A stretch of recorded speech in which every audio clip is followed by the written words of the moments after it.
Buenas tardes. El día de hoy, Odri Neurogenética y Genética Clínica, en colaboración con su servidora Ana Sofía Espinosa Sánchez, presentaremos uno de los temas de mayor importancia en la actualidad, la ansiedad y sus efectos post-COVID. Comenzaremos hablando de estos tres factores importantes: su definición, la definición de la ansiedad, qué existe teóricamente sobre ella, los síntomas, mencionando los síntomas motores de hipervigilancia y de hiperactividad vegetativa, para concluir con un apartado sobre la ansiedad y el COVID-19. Comencemos hablando de qué es la ansiedad. La ansiedad es la emoción más común y universal de las emociones. En rangos normales es menos acentuada, es más ligera y no implica una reducción de la libertad de la persona. Esta es una emoción displacentera que tiende a manifestarse mediante tensión emocional acompañada de un correlato somático. Esto nos quiere decir que vamos a encontrar algunas señales en nuestro cuerpo que nos permitan identificar esta ansiedad. En un momento más adelante hablaremos sobre estos síntomas.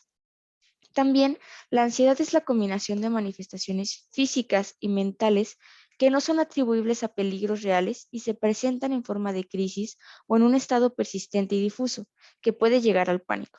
Esta emoción nos permite reaccionar ante situaciones de amenaza. Hay que considerar que esta emoción nos permite adaptarnos al ambiente. Consideramos que en un principio de la historia nosotros estábamos rodeados de un ambiente completamente hostil, en el cual éramos más pequeños, más débiles. Si nos comparamos con las amenazas que existían en épocas anteriores, no contábamos con la suficiente fuerza, energía o herramientas para defendernos. Por lo tanto, nuestro cuerpo buscó adaptarse y enseñarnos en qué momento estábamos en peligro, cómo nos podíamos distinguir en una situación de peligro. He ahí por qué nace esta emoción. Es una forma de adaptación, pero el problema es cuando esta amenaza ha desaparecido y estos síntomas persisten. La ansiedad se puede definir de dos formas: como un rasgo de personalidad o como un estado. Como rasgo de personalidad se da cuando la persona tiende a hacer interpretaciones situacional estimular caracterizadas por el peligro o la amenaza, a lo que corresponde a ellas con ansiedad. O como estado es una fase emocional transitoria y variable con relación a la intensidad y a la duración, ya que es vivenciada por el individuo como patológica en un momento particular, caracterizándose por una activación autonómica y somática y por una percepción consciente de la tensión subjetiva. La ansiedad alude a un estado de agitación e inquietud desagradable caracterizado por la anticipación del peligro, el predominio de un síntoma psíquico y la sensación de catástrofe o de peligro inminente. Por eso les comentaba, en algún momento esta emoción nos permitió sobrevivir. Ahora nos encontramos lidiando con esta emoción ya que percibimos amenazas en situaciones en las cuales nuestra vida no corre peligro, o si lo corre, ya reaccionamos de una forma adecuada, pero seguimos percibiendo esa amenaza. ¿Cuáles pueden ser algunos síntomas de ansiedad? ¿Cómo podemos distinguir que estamos ansiosos? Bueno, principalmente con los síntomas motores. Los síntomas motores son los siguientes: los temblores, las contracciones o la sensación de agitación. ¿A cuántos de nosotros no nos ha pasado que estamos en una presentación o por entrar a una junta con nuestros jefes y nos empiezan a temblar las manos o nos sentimos agitados? También sentimos tensión o dolorimiento de los músculos.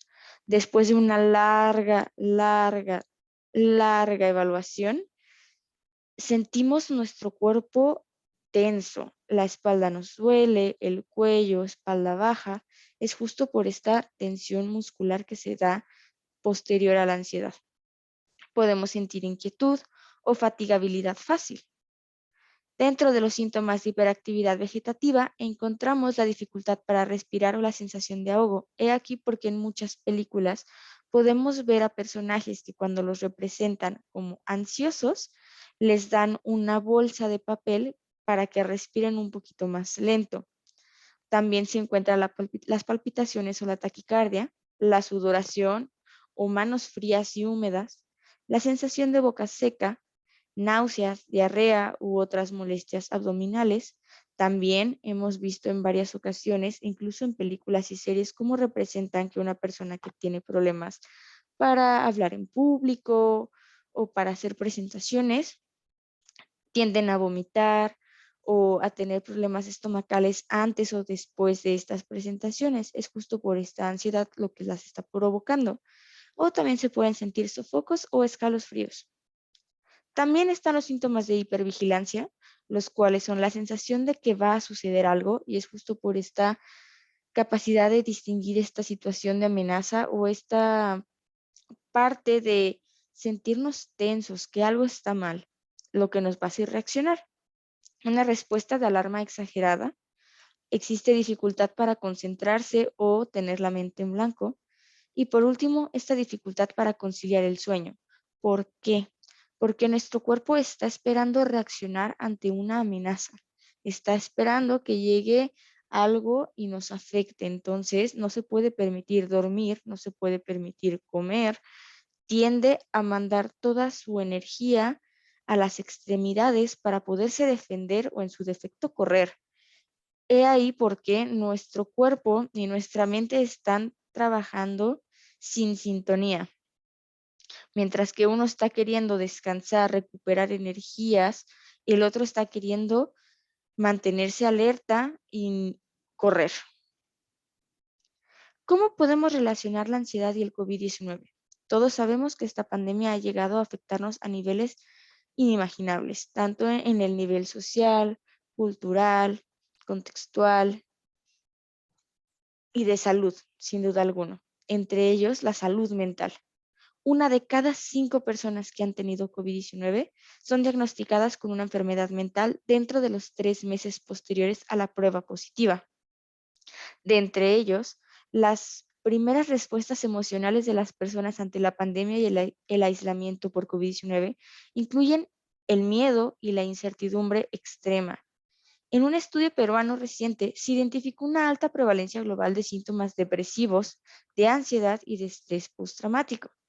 Esto, además, demostró que la triada de miedo, ansiedad y estrés postraumático puede explicar más del 70% de los síntomas depresivos en la población general y de trabajadores. Hay algunas personas que pueden ser más susceptibles a estos síntomas o a padecer ansiedad y posterior al COVID aún más.